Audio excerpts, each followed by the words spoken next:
നമസ്കാരം. മൂവി ബ്രാൻഡിലേക്ക് എല്ലാ മാന്യ പ്രേക്ഷകർക്കും സ്വാഗതം. കുറച്ച് ദിവസങ്ങൾക്ക് മുമ്പ് മലയാളത്തിന്റെ ഏറ്റവും പ്രിയപ്പെട്ട നടൻ സലീം കുമാർ നമ്മളെ വിട്ട് പിരിഞ്ഞപ്പോൾ അന്ന് ആ മരണ വീട്ടിലുണ്ടായ കാഴ്ചകൾ നമ്മൾ കണ്ടതാണ്. അച്ഛനെ അവസാനമായി ഒരു നോക്ക് കാണാൻ വേണ്ടി നിന്നിരുന്ന മകന് മാധ്യമപ്രവർത്തകരുടെ ഇരച്ചു കയറുന്ന പ്രവർത്തനങ്ങൾ കണ്ട് ഒന്ന് നിൽക്കാൻ പോലും പറ്റാതിരുന്നപ്പോൾ നിയന്ത്രണം വിട്ട് ആക്രോശിച്ചു. മാറി നിൽക്ക്, നിങ്ങൾക്കൊക്കെ എന്താണ് വേണ്ടതെടോ എന്ന് ചോദിക്കുമ്പോൾ ചന്തു ആലോചിച്ചത് ഒരു കാര്യമായിരിക്കാം. മരിക്കുമ്പോൾ പോലും ഒന്ന് സമാധാനത്തോടെ വിടുന്നില്ലല്ലോ ഇവർ എന്നത്. അതായത് TRP റേറ്റിങ്ങുകളും വ്യൂസിനും വേണ്ടി മാധ്യമപ്രവർത്തകർ ഇത്തരത്തിൽ ഓരോരുത്തരുടെയും ജീവിതത്തിലേക്ക് പ്രൈവസികൾ പോലും നഷ്ടപ്പെടുത്തിക്കൊണ്ട് ഇരച്ചു കയറുമ്പോൾ അവിടെ ഇല്ലാതാകുന്നത് അവരുടെ ആ ഒരു പ്രധാനപ്പെട്ട നിമിഷങ്ങളാണ് എന്നുള്ള കാര്യം. ഈ വിഷയം വലിയ വിവാദമാകുകയും സലീം കുമാറിൻ്റെ ആ ഒരു മരണ സമയത്തുണ്ടായ ആ നാടകീയ രംഗങ്ങൾ ഇനി ആവർത്തിക്കപ്പെടാതിരിക്കുകയും വേണം എന്നുള്ള ആവശ്യങ്ങളും അതിനുവേണ്ടിയുള്ള ചർച്ചകളും സജീവമായിരുന്നു. പക്ഷേ ഇതേ രീതിയിലുള്ള അവസ്ഥ വീണ്ടും ആവർത്തിച്ചിരിക്കുന്നു എന്നുള്ള റിപ്പോർട്ടുകളാണ് പുറത്തുവരുന്നത്. കഴിഞ്ഞ ദിവസം അന്തരിച്ച പ്രശസ്ത തമിഴ് സംവിധായകനും നടനുമായ കെ ഭാഗ്യരാജിന്റെ ഭൗതിക ശരീരം വീട്ടിലെത്തിച്ചപ്പോൾ തമിഴ്നാട്ടിലും ഇതേ രീതിയിലുള്ള അവസ്ഥയായിരുന്നു എന്നാണ് റിപ്പോർട്ടുകൾ. മാധ്യമപ്രവർത്തകരുടെ പെരുമാറ്റത്തിൽ അരിശം കൊണ്ട നടി രാധിക അദ്ദേഹത്തിന് വേണ്ടി മാധ്യമപ്രവർത്തകർക്ക് മുൻപിൽ കൈകൂപ്പി കരയേണ്ടി വന്നു. ഭാഗ്യരാജിന്റെ മൃതദേഹത്തിന്റെ ദൃശ്യങ്ങൾ പകർത്താൻ ക്യാമറകളുമായി മാധ്യമപ്രവർത്തകർ കൂട്ടത്തോടെ ഇരച്ചു കയറിയതിന് പിന്നാലെയാണ് നടിയെ പ്രകോപിപ്പിക്കുന്നത്. ഇതിനുശേഷം നടി സിനിമ ഞങ്ങളുടെ തൊഴിൽ മാത്രമാണെന്നും അതിനപ്പുറം ഞങ്ങളും മനുഷ്യരാണെന്നും കരഞ്ഞുകൊണ്ട് പറഞ്ഞു. TRP റേറ്റിംഗിന് വേണ്ടിയുള്ള നാടകങ്ങളാണ് നിങ്ങൾക്കാവശ്യമെങ്കിൽ അത് ഞാൻ സിനിമയിലൂടെ തരുന്നതായിരിക്കും. ദയവായി ഈ ഒരു സമയത്ത് ഞങ്ങൾക്ക് കുറച്ച് സ്വകാര്യത നൽകൂ എന്ന് പറഞ്ഞ് കൈകൂപ്പി കരയുകയാണ് രാധിക. വളരെ നാടകീയമായ രംഗങ്ങളാണ് തമിഴ്നാട്ടിൽ അന്ന് അരങ്ങേറിയത്. എന്തായാലും ശനിയാഴ്ച രാവിലെ ഹൃദയാഘാതത്തെ തുടർന്ന് അന്തരിച്ച കെ ഭാഗ്യരാജിന്റെ ഭൗതിക ശരീരം ആശുപത്രി നടപടികൾക്ക് ശേഷം ചെന്നൈയിലെ വസതിയിലെത്തിച്ച സമയത്തായിരുന്നു ഈ നാടകീയ രംഗങ്ങൾ അരങ്ങേറിയത്. ആംബുലൻസിൽ നിന്ന് മൃതദേഹം പുറത്തെടുക്കാൻ ശ്രമിക്കുന്നവരുടെയാണ് ക്യാമറകളുമായി മാധ്യമങ്ങൾ ഇരച്ചെത്തിയത്. അച്ഛന്റെ വിയോഗത്തിൽ തകർന്നുപോയ മകൻ ശാന്തനു ഭാഗ്യരാജിനെ രാധികയും മറ്റുള്ളവരും ചേർന്നാണ് ആശ്വസിപ്പിച്ച് അകത്തേക്ക് കൂട്ടിക്കൊണ്ടുപോയത്. തമിഴ് സിനിമയിലെ തിരക്കഥാ മന്നൻ എന്നറിയപ്പെടുന്ന കെ ഭാഗ്യരാജിന്റെ വിയോഗം തെന്നിന്ത്യൻ സിനിമാ ലോകത്തെയാകെ കണ്ണീരിലായിട്ടുന്ന സാഹചര്യത്തിലാണ് ഇത്തരം ഒരു നാടകീയ പ്രവർത്തനങ്ങൾ. മുന്താണെ മുടിച്ച് അന്ത 7 നാട്കൾ, മൗനഗീതങ്ങൾ തുടങ്ങി തമിഴ് സിനിമയുടെ ചരിത്രം മാറ്റി എഴുതിയ ഒട്ടനവധി ചിത്രങ്ങളുടെ സംവിധായകനും തിരക്കഥാകൃത്തും നാടകനും ഒക്കെ ആയിരുന്നു അദ്ദേഹം. ഭാമാരുക്മിണി, ഇന്ദ്രോ പോയി നാളെ വാ തുടങ്ങിയിട്ടുള്ള ഹിറ്റ് ചിത്രങ്ങളിൽ ഭാഗ്യരാജിനൊപ്പം രാധികയും പ്രധാന വേഷത്തിലെത്തിയത് കൊണ്ട് തന്നെ അവർ തമ്മിലുള്ള സൗഹൃദവും വളരെ പ്രധാനപ്പെട്ടതാണ്. എന്നാലും കോടാമ്പക്കത്തിന്റെ ചരിത്രത്തിൽ ഒരു കാലമുണ്ടായിരുന്നു എന്ന് പറയുമ്പോൾ വെള്ളക്കടലാസും പേനയും എടുത്തൊരു മനുഷ്യൻ ഇരുന്നാൽ തമിഴകം മുഴുവൻ ശ്വാസം അടക്കിപ്പിടിച്ച് കാത്തിരുന്ന കാലമായിരുന്നു അതെന്ന് പറയുമ്പോൾ ആദ്യം ഓർമ്മ വരുന്ന പേര് ഈ പറയുന്ന ഭാഗ്യരാജിൻ്റെതാണ്. കഥകളുടെയും തിരക്കഥകളുടെയും ആ തമ്പുരാനെ തമിഴ് സിനിമ തിരക്കഥ മന്നൻ എന്നാണ് വിശേഷിപ്പിച്ചിരുന്നത്. അതായിരുന്നു സിനിമാ ലോകത്തിന് കെ ഭാഗ്യരാജ്.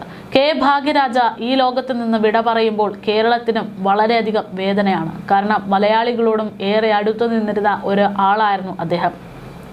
ആ പേനത്തുമ്പിലെ മാന്ത്രികതയ്ക്ക് തമിഴ് മണ്ണിനെ പോലെ തന്നെ മലയാള മണ്ണിനും വലിയ ആത്മബന്ധമുണ്ട്. അത് കേവലം സിനിമകളുടെ വിപണി സാധ്യതകൾ മാത്രമായിരുന്നില്ല, മറിച്ച് പ്രണയം, സൗഹൃദം, പുതിയ പ്രതിഭകളുടെ കണ്ടെത്തലുകൾ, അത്തരത്തിൽ ഒരുപാട് ഒത്തുചേരുന്ന മനോഹരമായ നിമിഷങ്ങൾക്കാണ് ഭാഗ്യരാജിലൂടെ കേരളം സാക്ഷ്യം വഹിച്ചത്. 80കളുടെ തുടക്കത്തിൽ മലയാളികളുടെ പ്രിയപ്പെട്ട പ്രണയ രൂപമായിരുന്നു പൂർണിമ ജയറാം.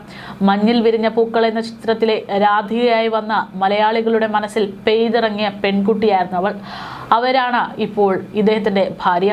അതേസമയം തമിഴിൽ സ്വന്തം വഴി വെട്ടിത്തെളിച്ച് വിജയങ്ങൾ മാത്രം കൈക്കൊണ്ട സംവിധായകനും നടനുമായ കെ ഭാഗ്യരാജ് മലയാളികളേറെ പ്രിയപ്പെട്ട നടൻ തന്നെയാണ്.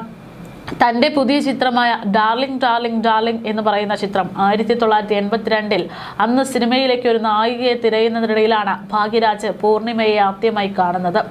ആ നിഷ്കളങ്കമായിട്ടുള്ള മുഖം തൻ്റെ നായികയ്ക്ക് കൃത്യമായി ഇണങ്ങുമെന്നത് അദ്ദേഹം ഉറപ്പിക്കുകയായിരുന്നു.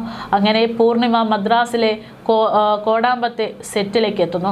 സിനിമയുടെ സെറ്റിൽ വെച്ചാണ് ആ പ്രണയത്തിന്റെ തുടക്കം. കണിശക്കാരനായ സംവിധായകനിൽ നിന്ന് സ്നേഹിതനായ കാമുകനിലേക്ക് ഭാഗ്യരാജന് രൂപമാറ്റം സംഭവിക്കുന്നു. ഒടുവിൽ തമിഴകം കണ്ട ഏറ്റവും വലിയ സിനിമാ വിവാഹങ്ങളിലൊന്നായി അത് മാറുകയും ചെയ്തു. മലയാളത്തിന്റെ പ്രിയപ്പെട്ട നായികയെ തമിഴകത്തിന്റെ നായകൻ സ്വന്തമാക്കിയപ്പോൾ ഭാഗ്യരാജ് ഒരർത്ഥത്തിൽ കേരളത്തിന്റെ സ്വന്തം മരുമകൻ ആയി മാറുകയായിരുന്നു. വിവാഹശേഷവും പൂർണിമയുടെ മലയാള പേരുകളെയും സുഹൃത്തുക്കളെയും അദ്ദേഹം എപ്പോഴും ഹൃദയത്തോടെ ചേർത്ത് പിടിച്ചിട്ടുണ്ട്. ഭാഗ്യരാജ് എന്ന സംവിധായകന് മലയാളത്തിലെ അഭിനയ പ്രതിഭകളെ തിരിച്ചറിയാൻ പ്രത്യേകമൊരു കണ്ണുണ്ടായിരുന്നു. അതിലേറ്റവും തിളക്കമുള്ള അധ്യായമാണ് ഉർവശി എന്ന നടിയുടെ ജനനം. 1983 ഭാഗ്യരാജ് മുന്താണി മുടിച്ച് എന്ന സിനിമയുടെ പണിപ്പുരയിൽ നിൽക്കുന്ന സമയം. ചിത്രത്തിലെ നായികയായ പരിമളം എന്ന ഗ്രാമീണ പെൺകുട്ടിയെ അവതരിപ്പിക്കാൻ പറ്റിയ ഒരാളെ കിട്ടാതെ അദ്ദേഹം വിഷമിക്കുന്ന സമയമായിരുന്നു.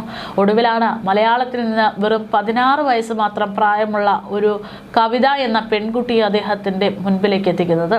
ആ കണ്ണുകളിലെ കുസൃതിയും അഭിനയശേഷിയും തിരിച്ചറിഞ്ഞ ഭാഗ്യരാജ് ആ കുട്ടിക്ക് ഒരു പുതിയ പേരിട്ടു, ഉർവശി. മുന്താണി മുടിച്ച് തിയേറ്ററുകളിൽ ഒരു കൊടുങ്കാറ്റായി മാറിയ സമയം. ചിത്രത്തിലെ ഉർവശിയുടെ പ്രകടനം തമിഴ് ജനതയെ അക്ഷരാർത്ഥത്തിൽ ഭ്രാന്ത് പിടിപ്പിച്ചു. ഭാഗ്യരാജ് എന്ന ഗുരുനാഥൻ കൊടുത്ത ആ പ്ലാറ്റ്ഫോമാണ് പിൻകാലത്ത് തമിഴിലും മലയാളത്തിലും ഉർവശി എന്ന അഭിനയ പ്രതിഭയുടെ സിംഹാസനം ഉറപ്പിച്ചത്. ഉർവശിക്ക് തൊട്ടു പിന്നാലെ ആ കുടുംബത്തിലെ അടുത്ത പ്രതിഭയെയും തമിഴകത്തിന് പരിചയപ്പെടുത്തിയത് ഇതേ ഭാഗ്യരാജ് തന്നെയാണ്. ഉർവശിയുടെ ചേച്ചിയായ കൽപ്പനയായിരുന്നു അത്. 1985 പുറത്തിറങ്ങിയ ചിന്ന വീട് എന്ന സിനിമ ഒരു പരീക്ഷണമായിരുന്നു. നിർമ്മാണത്തിന് പ്രാധാന്യമുള്ള എന്നാൽ ഒരൽപ്പം സങ്കീർണമായിട്ടുള്ള ആ കഥാപാത്രത്തെ ധൈര്യമായി ഭാഗ്യരാജ് കൽപ്പനയെ ഏൽപ്പിച്ചു. കൽപ്പനയുടെ കരിയറിലെ തന്നെ ഏറ്റവും മികച്ച വേഷങ്ങളിൽ ഒന്നായി അത് മാറുകയും ചെയ്തു. മലയാളത്തിലെ നടിമാരുടെ സ്വാഭാവിക അഭിനയ ശൈലിയെ തമിഴ് സിനിമയ്ക്ക് എങ്ങനെ അനുകൂലമായി ഉപയോഗിക്കാം എന്ന് കാണിച്ചു നൽകിയത്, അതിന് മാസ്റ്റർ ക്ലാസ് നൽകിയത് ഭാഗ്യരാജിന്റെ ഈ 2 കണ്ടെത്തലുകളാണ്. ഭാഗ്യരാജിന്റെ തമിഴ് സിനിമകളിൽ തമിഴ്നാട്ടിൽ മാത്രം ഒതുങ്ങുന്ന ഒന്നായിരുന്നില്ല എന്നുള്ളതാണ്.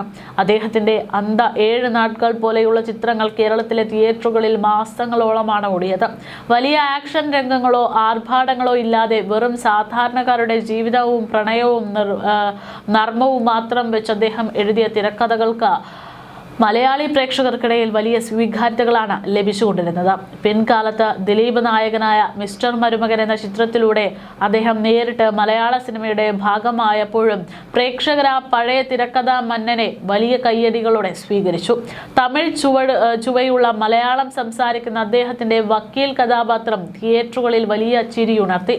പൂർണിമയുമായുള്ള പ്രണയത്തിൽ തുടങ്ങി ഉർവശിക്കും കൽപ്പനയ്ക്കും വഴിവിളക്കായി മാറിയ കഥ മലയാളികളുടെ സ്വീകരണ യിലെ പരിചിത മുഖമായി മാറിയ കെ ഭാഗ്യരാജിന്റെ കഥ വെറുമൊരു തമിഴ് സിനിമാക്കാരന്റെ വിജയഗാഥ മാത്രമായിരുന്നില്ല.